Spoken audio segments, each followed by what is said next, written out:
Call to order. This is the Monday, September 14th, Joliet City Council pre-council meeting. Krista, can you call the roll, please? Here.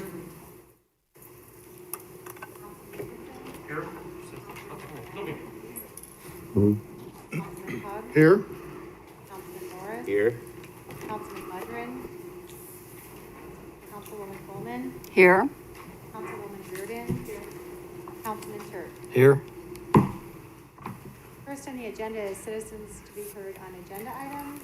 First is Margie Seaton.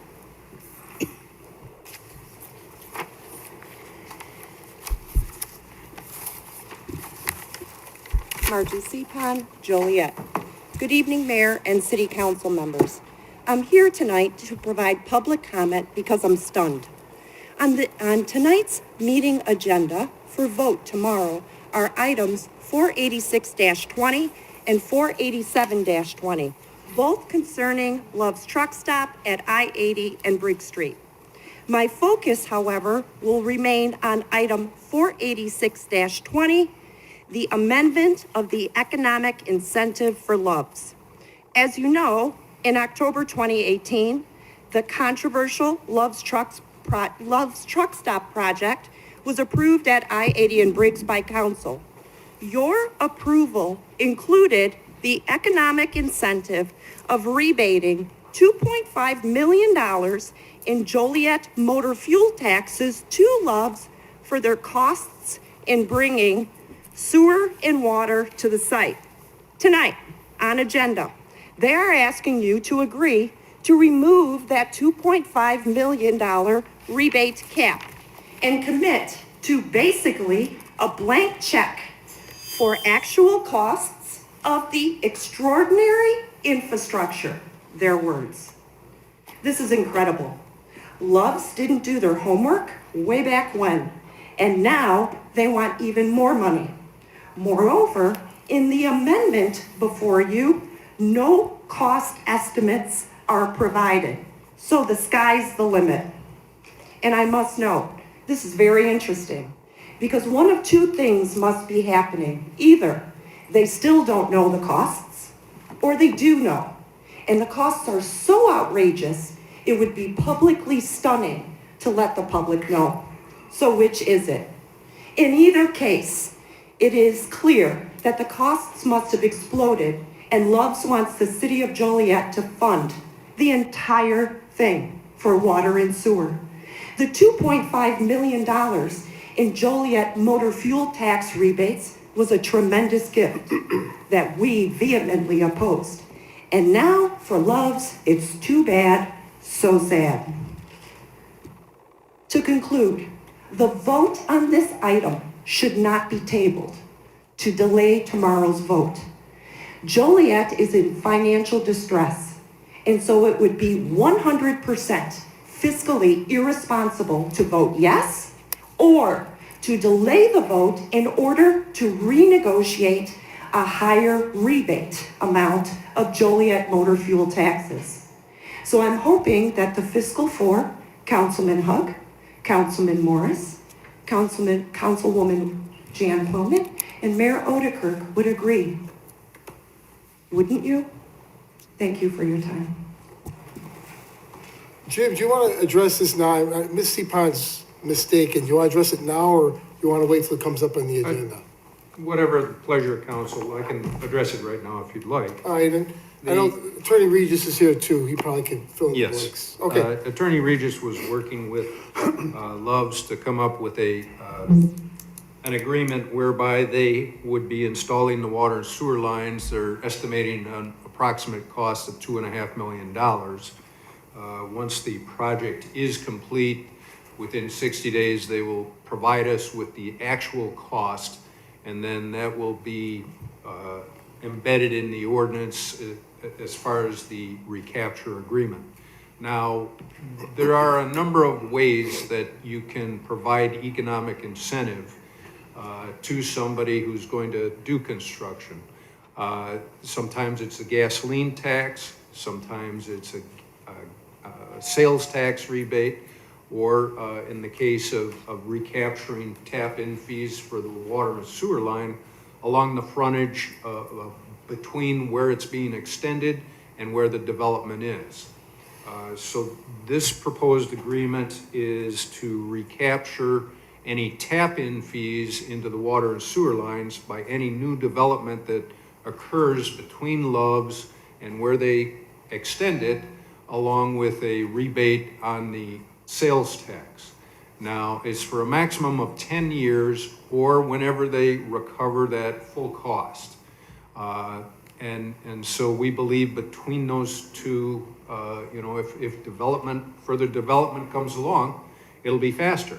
And then we'll they'll get reimbursed faster, and we'll collect the sales tax faster and any additional tap-in fees from other properties. So if I can put it in layman's terms and tell me if I'm wrong, the recapture agreement doesn't apply to the city, it applies to other investors. And ultimately, if they are at the table paying recapture, it means we're saving the city of Joliet money. That's true. We're not laying out any money. It's only taxes raised from sales at the location or fees that get paid by other developers on the property. Mayor? Yes. And just to take it a step further, if one citizen was confused by it, I'm sure some other ones would be, and that makes sense. There's really two things going on here.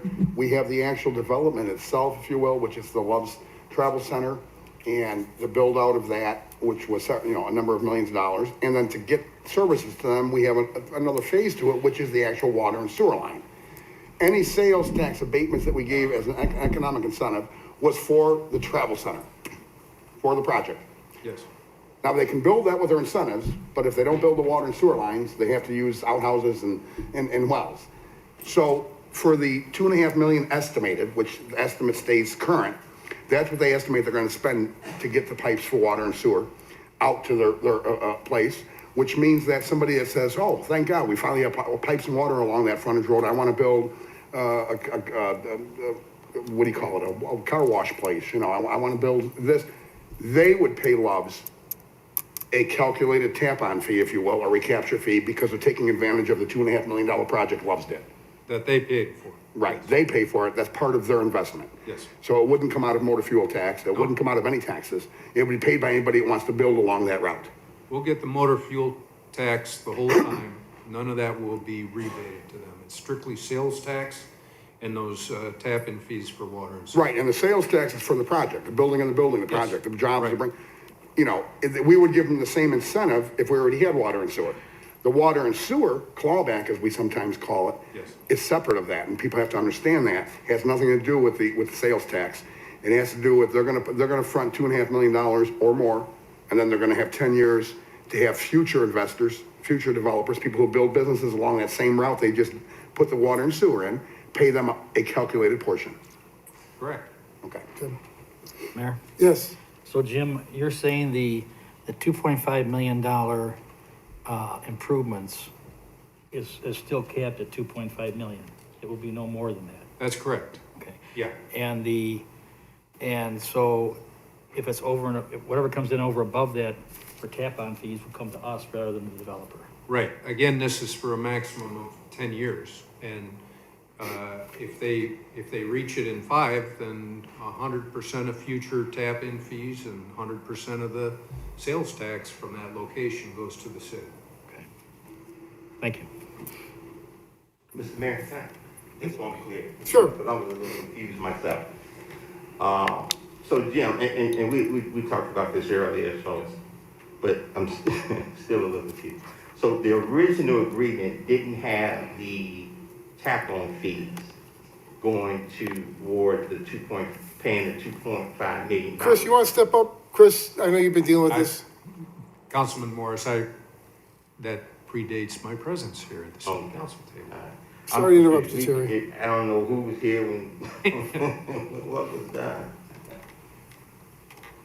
Hi, everyone. So, to be clear on this, the whole 2.5 figure that keeps floating around, that was an original cost estimate by the developer, and our engineers concurred in that cost estimate too, as to what it would take. Everybody knew a cost estimate is just that. It's an estimate, right? It might be above it, might be below it. When the original tax incentive agreement was made, it hovered around that cost estimate. So now we're at the next phase of it, when the developer is ready to go ahead and lay out the cash in order to put those pipes in the ground. Again, we're thinking it's gonna be around $2.5 million, but we know that's not going to be an exact figure. So the developer wants a guarantee of that money coming back to them. That's why we're doing this recapture agreement right now, to guarantee that they will be reimbursed for that cost, not by the city, but by future development and partially by the tax rebates. So, and you guys have the annexation, the recapture agreement. What the recapture agreement calls for is at the end of when the utilities are put in the ground, the developer within 60 days needs to give us a certificate of actual cost. That will be the real figure. That will be the real figure of the recapture agreement. They'll be reimbursed, like we've been talking about, in two ways: through the sales tax rebate and through any potential recapture funds to get to that cap of the actual cost.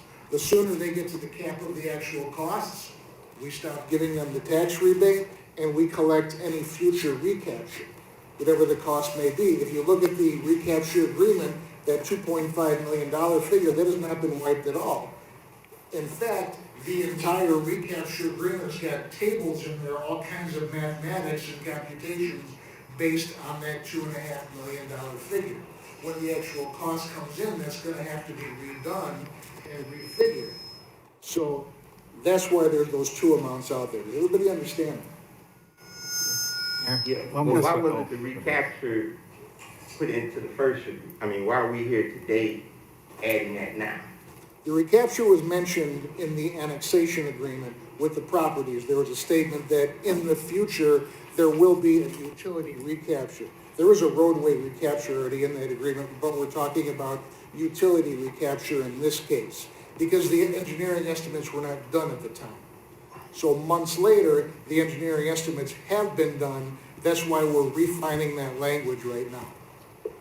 Look, oh, I'm sorry. Oh, no, I'm sorry. Thanks. Sure. Well, my question would be, is the 2.5 million that was originally estimated, was the reason you gave it 10 years is because that's what you anticipated the repayment plan would work out to be, or? That's standard language, that's not uncommon in these agreements. And our economic development person, is fairly certain that'll be paid off well before then, even if we just did it through the tax rebate. And in 10 years, if say it wasn't paid off, then it would just, whatever they had received by then. Whatever again, assuming it's not paid off within 10 years from whatever reason, it still goes away. Mike? Chris, what happens, say the cost comes in for like a crazy amount, like $4 million, okay? So the rebate would be 4 million, Yes. okay? And what if no development took place? Then we would have to get it off sales tax, but there'd be a 10-year. But there's a 10-year cap. But there's a on that, 10-year yes. cap, so they might get, say for sales tax, whatever, maybe they'll get 1.9 million. Correct. So that would be it. That would be it after 10 years, yes.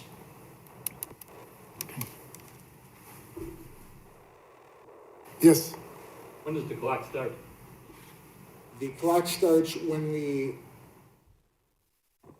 for the recapture, the clock starts when the council passes the recapture ordinance, which should be 60 days after the receipt of the certificate of actual costs. So remember, after everything's in the ground, everything's done, they give us the certificate. We need to redo the math based on the new figure, but then within a couple months, we'll have the actual ordinance, the recapture ordinance. The clock starts on the tax rebate, I guess, when they open, because that's when they generate taxes. It's a gas tax rebate. Okay. So whenever we start collecting, they start collecting. Question. Yes, What's the status of this project? Thank you, Councilman Quillman, Mike Hanson here representing Love's. Status of the project is we are just waiting for final approval from IDOT of our plans.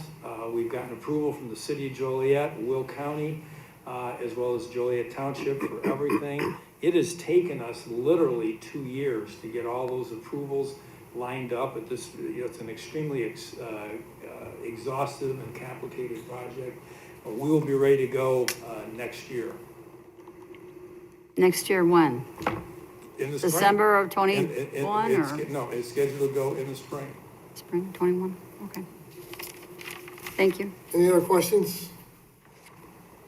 All right, thank you, Mike. Well, yeah, I mean, if I can ask Mayor just a second, does anybody have any other questions just on this? I will tell you, this is a very complicated matter, okay? The rebates, the economic incentive along with the recapture agreement, okay? So there's no misconception whatsoever. Yes, the 2.5 million cap has been removed. No question, clear. Number two, it's the actual cost of the project, and those are defined in the recapture agreement as far as what they can be. They're the same actual costs, the type of costs that have been in every recapture agreement the city of Joliet has ever approved.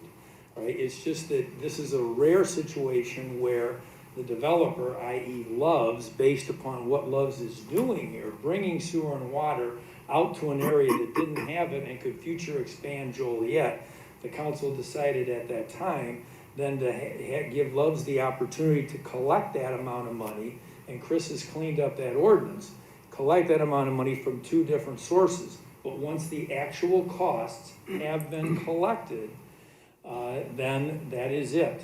In the case of the sales tax, recall that we are only getting 40% of the sales tax every year. The city gets 60%.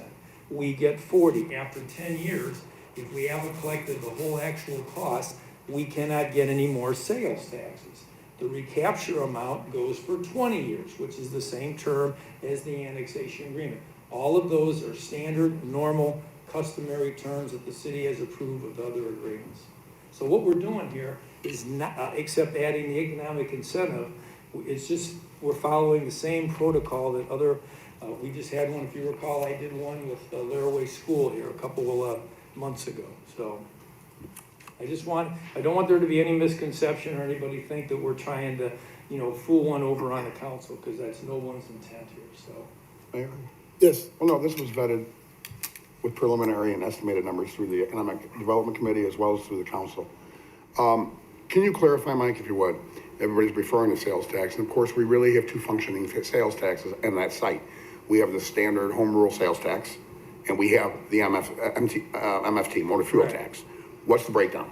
Well, it's just sales tax. It's Not motor fuel. MFT. Pardon? Not motor fuel, just sales Correct. tax. Correct.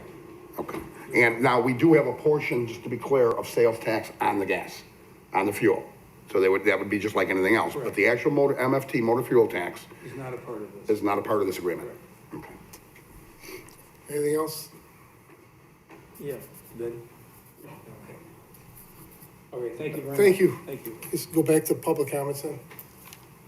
And last number citizens to be heard is Megan Cooper.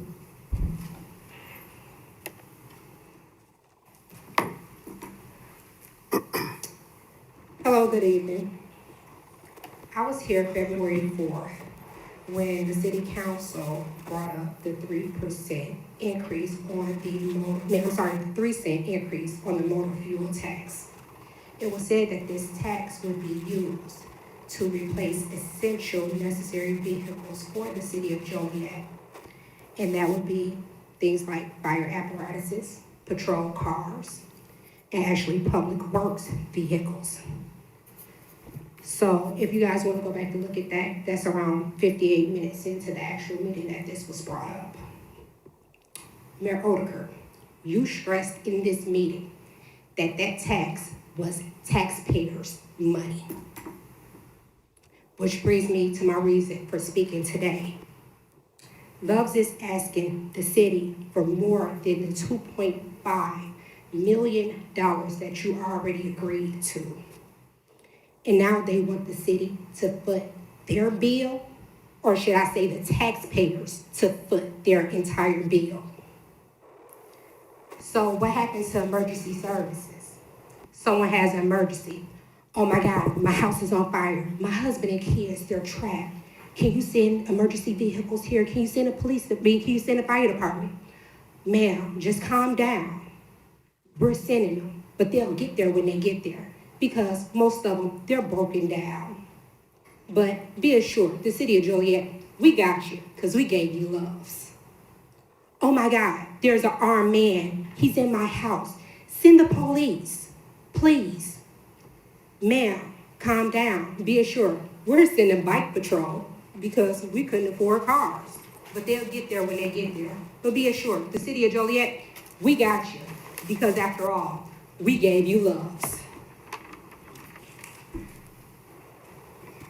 The $2.5 million that you guys agreed with was already absurd.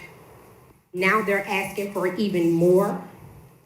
And then like you just said, even if it's $4 million, if it costs them $4 million, guess what? They want the taxpayers to foot the bill. Because no matter what, when you say taxes, that is taxpayers' money. Not the city of Joliet money, but taxpayers' money. And they are, like you said, they're removing the cap.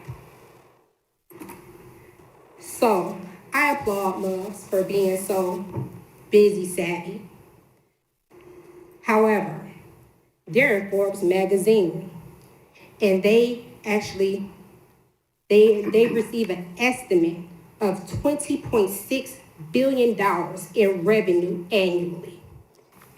In the city of Joliet, you're one step away, according to you, from bankruptcy court. Who's the dummy? They want you to foot their bill. Thank you for your time. Should we explain this again? One more time. Yeah, Chris, can you explain one more time? Apparently didn't, could you step back up?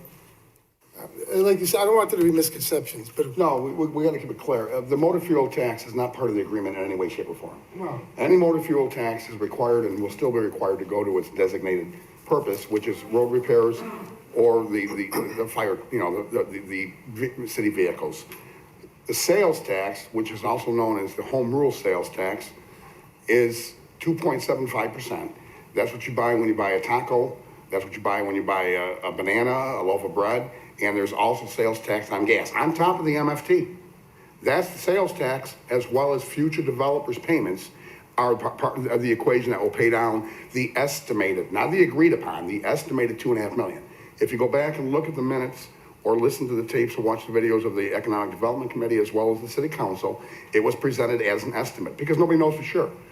Although unlikely by most of our opinions, they could do it for 2.3 million, and that's all they get then. They don't get 2.5 million. So the cap was an estimate on the real cost. Did I cover it fairly well, Chris? And I, just one final thing, we're not one step away from bankruptcy, I don't know who said that.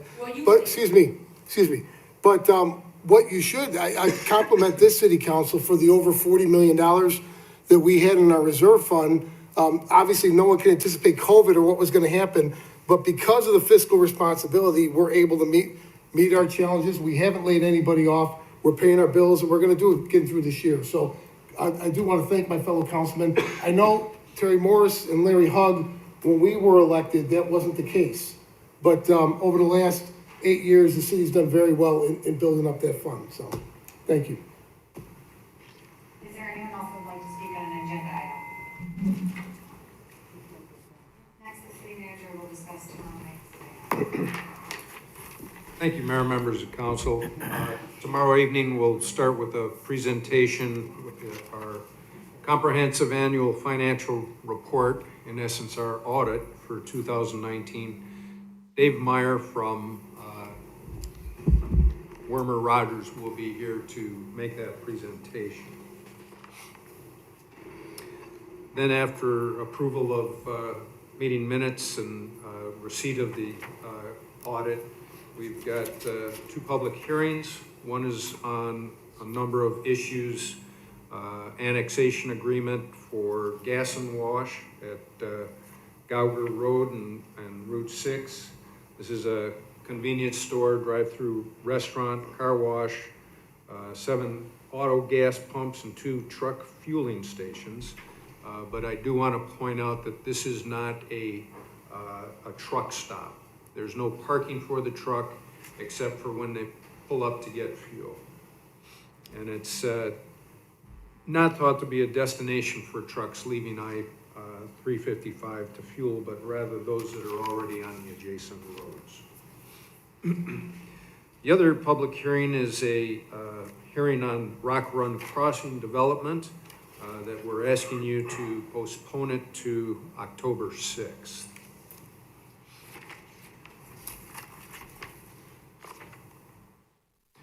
Then we have item 482, which is basically a cleanup on Collins Street. It's an old place that used to be a combination store and different units upstairs, and they're proposing just to move it, convert it from a 3-unit back to a 2-unit development and renovate the project there as well. Then we have ordinance accepting easements for Garsley Avenue over Spring Creek Bridge Improvement Project, which is pretty straightforward, followed by a number of nuisances around the town where we're going to do demolition and clean up properties, make the neighborhoods a little cleaner and more respectful. And then we've got 486 and 487, which we just concluded discussion on Love's Travel Stops. Moving on, we've got a resolution appropriating motor fuel tax funding for the Arch Court roadway project. And we also have a sewer project, item 489 in Center Point. And this is a resolution in Union Pacific Railway crossing agreement because the sewer, water and sewer lines will have to go underneath the railroad crossing as well. Item 490 is a resolution for the home subrecipient agreement between Will County and the city of Joliet. This is an agreement that goes back 4 or 5 years now. I think when I was city manager it began. And so we just found that we had better efficiencies in administration because it is a complicated federal program requiring inspections and certain criteria, and you'll see in some of the backup information quite a bit of information that those people that are looking for assistance have to complete. And so the program has been very successful in the past, and looking for your approval in the future. Under awards and contracts, I do want to point out that we're purchasing 10 police interceptor vehicles. Along with the basic purchase of the vehicle, we're adding a Ford Premium Care Extended Service Plan to each vehicle that the dealership will take care of everything except the standard maintenance like oil change.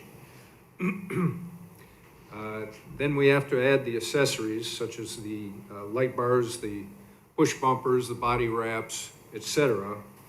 And that brings the car within a few $100 of what we budgeted.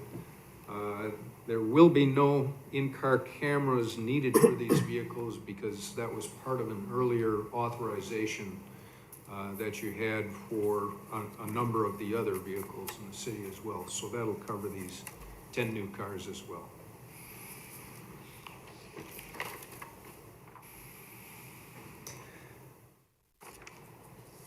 Then we've got, just to point out under some of the purchases, because of the COVID, we earlier in the year, the city awarded the contract for sidewalk replacement, and the contractor couldn't even start.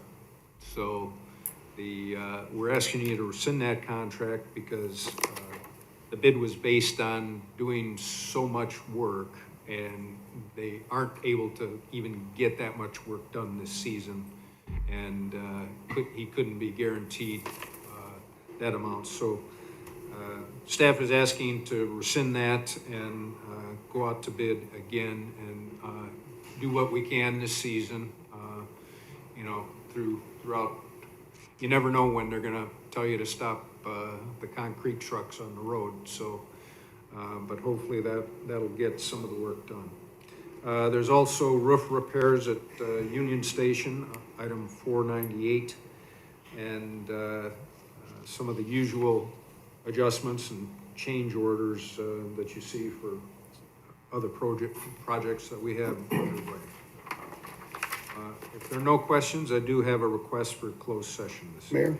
Yes, Jim, since you mentioned the roof replacement on Union Station, to the tune of 60-some thousand. Yes. Just want to take the moment to clarify, that's state money. And there's nothing coming out of our budget. That's completely a state grant. Thank you. Next is public comments. Is there anyone that would like to speak in the public comments? Being none, is there a motion to go into closed session to discuss personnel, collective bargaining, land acquisition or conveyance, any or threat litigation, discussion of closed meeting minutes, after which the meeting will be adjourned? Second. Motion and second to approve. Councilman Dickinson. Aye. Councilwoman Gavin. Aye. Councilman Hug. Aye? Councilman Morris. Aye. Councilman Mudrin. Aye. Councilwoman Coleman. Aye. Councilwoman Reardon. Councilman Turk. Aye.